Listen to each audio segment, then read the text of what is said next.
Biz bu dünyada yaşayırıq və heç zaman ola bilməz ki, hər şey bizim ürəyimiz istəyən kimi olsun. Bu mümkünsüz bir şeydir. Çətinliklər qaçılmazdır, amma çətinliklərin müxtəlif qaynaqları ola bilər. Çətinliklərin müxtəlif səbəbləri ola bilər. Bəzi çətinliklər var ki, biz özümüz yaratmışıq, öz əməllərimizin nəticəsidir. Günahlarımızın, xətalarımızın nəticəsidir. O çətinliklər istiğfarla düzəlir. Yəni, insan çox tövbə eləsin, əstəğfirullah desin. İstiğfar bəzi çətinlikləri bizdən uzaqlaşdırır. Çünki o çətinliklər bizim günahlarımızın, xətalarımızın nəticəsidir. İstiğfar etməklə, əstəğfirullah deməklə, tövbə etməklə o çətinliklər həll olar inşallah. Onların qaynağı həmin o günahlardır. Bəzi sıxıntılar var, əslində sıxıntı deyil. Bizim daxilimizdən qaynaqlanır. Nöqsanlarımızdan qaynaqlanır. Bəzən biz öz daxili nöqsanlarımız səbəbindən müəyyən sıxıntılara düşürük. Məsələn, görürsən bir nəfər narahatdır. Soruşursan, niyə narahatsan? Ya sənə deyir, ya demir, amma narahatçılığın səbəbi budur ki, məsələn, mənə filan kəs diqqət eləmədi, lazımı diqqəti göstərmədi. Mənə lazımı hörməti göstərmədilər. Amma baxsan, görərsən ki, öz daxilini islah eləsə, məlum olar ki, bu narahatçılığa dəyməyən məsələdir. Buna görə adam narahat olmağına dəyməz. Heç kəsə bu dünya lazım olduğu dəyəri verməyib. Heç kimə. Peyğəmbərlər başda olmaqla. Heç kəsi bu narahat eləməyib ki, böyük insanları mənə lazımı dəyəri vermədilər. Kimə dəyər verib ki dünya? Bu dünya vəfasız dünyadır. Bunun xüsusiyyəti budur. Kimsə sənə dəyər verirsə, özü qazanır. Özünün xeyrinədir. Sən nə işvə qalıb, sənə nə qədər dəyər verirlər ya vermirlər. Və yaxud da görürsən, bəzi adamların sıxıntısı var. Niyə görə? Paxıllığına görə. Paxıl adam sıxıntıda olur həmişə. Soruşasan, ay bela, nə olub sənə? Niyə qanın qaradır? Niyə problemdəsən, bəladasan, dərddəsən? Heç nə. Məsələn, filan kəsin vəziyyəti yaxşıdır. Qəribədir bu. Kiminsə vəziyyəti yaxşıdır, bu narahat olur. Bəs niyə sənin narahatçılığın aradan geçsin? Allah onu kaş öldürərdi, mən rahat olum. Onda sənin hər gün bir narahatçılığın aradan getməsi üçün Allah gələ bir adamı öldürsün. Belə iş olmaz. Sən get, öz daxilində məsələni həll elə ki, buna ümumiyyətlə narahat olmayasan. Bu narahatçılıq daxili naqisliyin nəticəsidir. Bəzi problemlər var, problem deyil. Elə zənn edirik ki, problemdir. Daxili xəstəliklərimizin nəticəsidir. Daxili xəstəliklərimizdən qaynaqlanır. Bəziləri də dedik, günahların nəticəsidir. İstiğfarla, tövbə ilə aradan gedir. Qalır o problemlər ki, dünyanın zatından qaynaqlanır. Dünyanın zati xüsusiyyətidir. O problemləri razılıqla qəbul eləyək, təbəssümlə qəbul eləyək və başlayaq həll eləməyə problemləri. Dua eləyək, həll eləyək, çalışaq həll eləməyə. Həll olsa da razı olaq, olmasa da razı olaq. Və razılığın mənası budur. Razı olmağın mənası bu deyil, problemlərə təslim olub onları həll eləməyə çalışmayasan. Evin divarı uçursa, dur onu təmir elə. Hansısa bir problemlə qarşılaşmısan, əvvəl razı ol, dodağında təbəssüm olsun, denən elə dünyanın qaydası belədir, dünya dağılmayıb, belə gəlib, belə gedəcək, durum həll eləyim, Allahdan da kömək istəyim.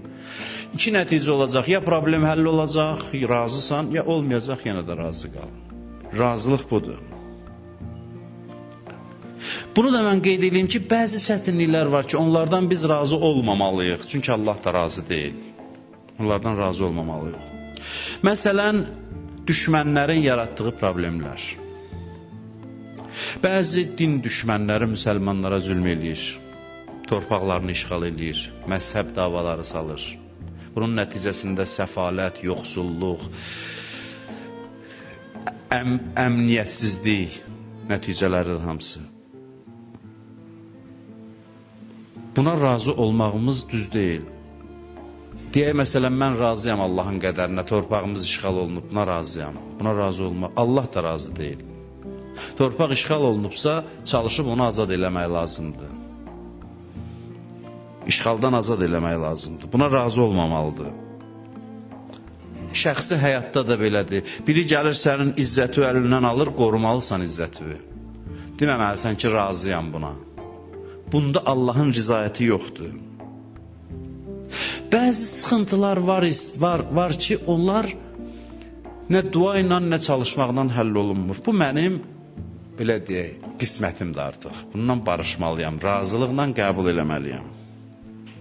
Bir nəfər gəldi İmam Cəfər Sadiq əleyhissalamın yanına, əli çirk eləmişdi, xəstəliyi var idi, bilməm xəstəliyi nə idi. Dedi ki, bax, mənim vəziyyətim belədir, dua eləyim, mən sağalım. İmam dedi ki, birdən Allah səni belə vəziyyətdə görmək istəyirsə, Allah istəyir ki, sən bu dərdlə yaşayasan, onda necə? Dedi, o zaman mən razı. Elə bil bu sözdən ürəyinə nur gəldi, dedi, razıyam. Və ondan sonra imamın yanından çıxandan sonra kim yanına gəlir, deyirdi, bu mənə Allahın hədiyyəsidir. Allah məni bu xəstəliklə görmək istəyir. Bəzi məsələlər var ki, imam da dua eləsə düzəlmir. Allahın təqdiridir. İmamlar çox dua eləyib, çox adamın müşkülə həll olunub. Bir hədis var, bunu özdə Əhl-i Beyt tərəfdarı olan bir adam nəql eləməyib. Bir başqa adam danışıb. Bəzən də indi elə bir zamana çatmışıq ki, imamlardan kəramət danışanda da adam çəkinir, deyirlər, şişirdirsiniz. Amma valla bizim etiqadımız budur ki, necə Allah peyğəmbərlərə möcüzə verib, imamların da kəramətləri olub. Bu bizim etiqadımızın tərkib hissəsidir. Heç imam demirəm, bugün ola bilər ki, bir insan Allaha yaxınlıq səbəbindən müəyyən kəramət sahibi olsun. Bunu biz dünənəcən qəbul eləmişik. İndi gəliblər, hər şeyi şübhə altına alırlar. Düzdür, əqidəni, fikri təftiş eləmək yaxşıdır. Amma yersiz şübhələr ortaya atmaq, bu ancaq başqa məqsədlərə xidmət edir. Bir qadındır, inəyi ölüb, oturub ağlayır. İmam Sadiq əleyhissalam keçir yanından, görür ki, bağlayır, yaşlı adamdır. Deyir, niyə ağlayırsan? Deyir, heç bir dənə varım dövlətim bu idi, bunun südü ilə yaşayırdım, indi öldü bu. İmam buna təsəlli vermək istəyir, görür, heç İmam Sadiqi tanımır o adam, bilmir kimdir. Təsəlli vermək istəyir, deyir, görür ki, heç fikir vermir. Yəni, mən öz dərdim deyən, təsəlliyə ehtiyac yoxdur.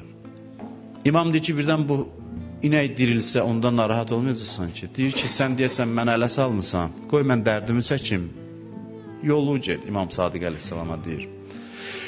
Orada imam kəramət göstərir, o heyvan dirilir.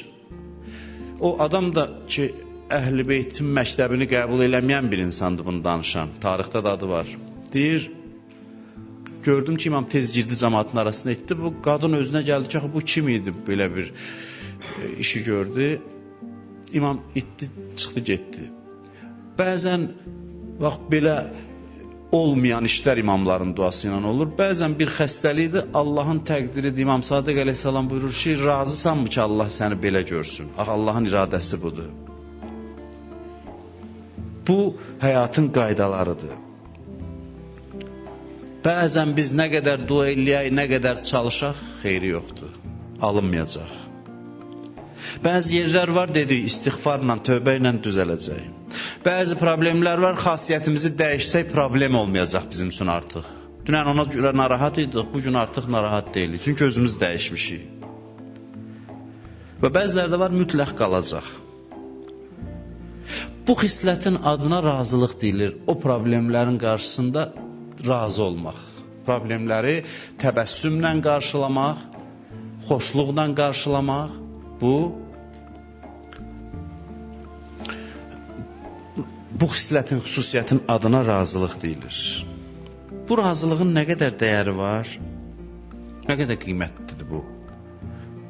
Mən belə deyərəm ki, Allah bir bəndənin ürəyinə nəzər salanda, onda görmək istədiyi ən müsbət xüsusiyyət qəlbin razılığıdır. Allahın öz bəndəsində görmək istədiyi ən müsbət xüsusiyyət bəndənin Allahdan razı olmasıdır. Bu razılığın bizim həyatımızın müxtəlif sahələrinə təsiri var. Müxtəlif sahələrinə. Bugün icazə versəz bir neçə dəqiqənin içində Allahdan razı olmağın təsirləri haqqında danışım.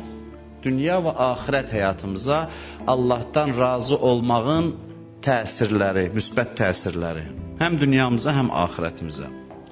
Əvvəl Allahdan razı olmamağın mənfi nəticələrindən danışmaq istəyirəm. Əli əleyhissalamdan hədisdir. Əşəddun nas əzabən yevməl qiyamə əl-mütəsəxxitu li qəzaillah. Buyurur ki, qiyamət günü, maraqlıdır da sizə yəqin, ən çox əzab kimə veriləcək?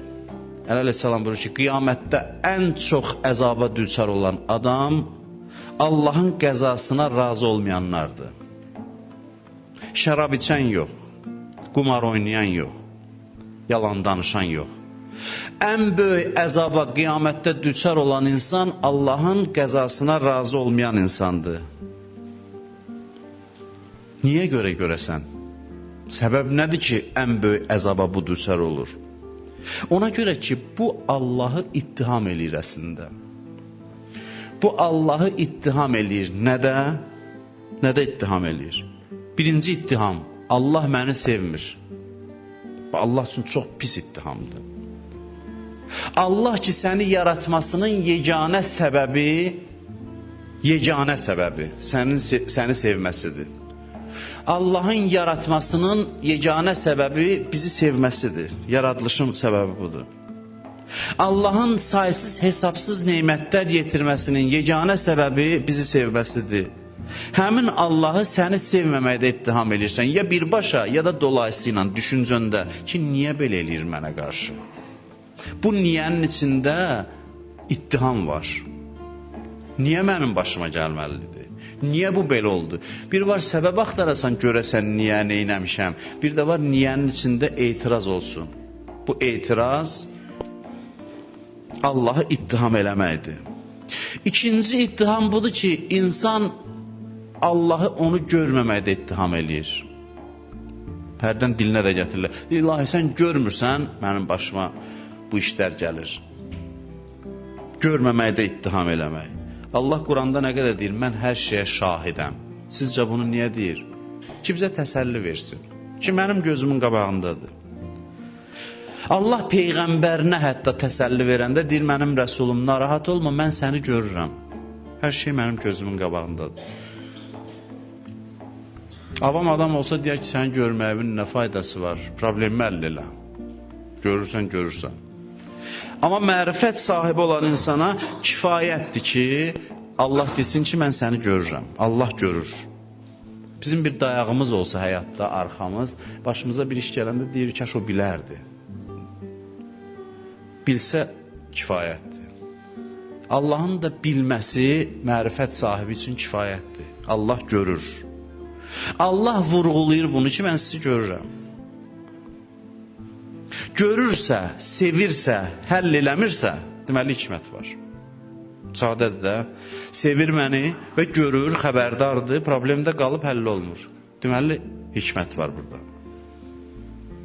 Ona görə razı olursan. Bu kifayətdir ki, qəmin dağılsın. İmam Hüseyin əleyhissalam 2 dəfə Kərbəlada bu sözü deyib. 2 dəfə, 2 məqamda. Havnun aleyyə ma nəzələ bi ənəhu bi'aynillah. Bir Əli-Əsğər oxlanan vaxt, bir də Həbib ibn Məzahirin başı üstündə. 2 yerdə bu sözü deyib ki, bu müsibəti mənə asanlaşdıran budur ki, Allahın gözü qarşısındadır. Allah görür, xəbərdardır. Sən məni sevirsən, mənim xeyrimi məndən yaxşı bilirsən, məni görürsən, mən razıyam. Hər nə olursa olsun razıyam. Görün indi razılığın arxasında nə qədər iman gizlənib, ona görə razılıq dəyərdir. Narahatsansa, narazısansa, deməli Allahı ittiham edirsən, deməli iman problemidir. Ona görə deyir, ən böyük əzab bunlara verilir. Çünki narazılığın arxasında imansızlıq gizlənib. İmansızlığın da əzabı ən şiddətli əzabdır. Bir adam indi günah elədi, bir məsələn içki içdi, yenəm yalan danışdı, o da cəzasını alacaq, cəzasız qalmayacaq. Amma bu qədər yox. O xəta elədi, şeytan onu azdırdı. Bir də var ki, etiqadında, imanında nöqsan var bir insanın.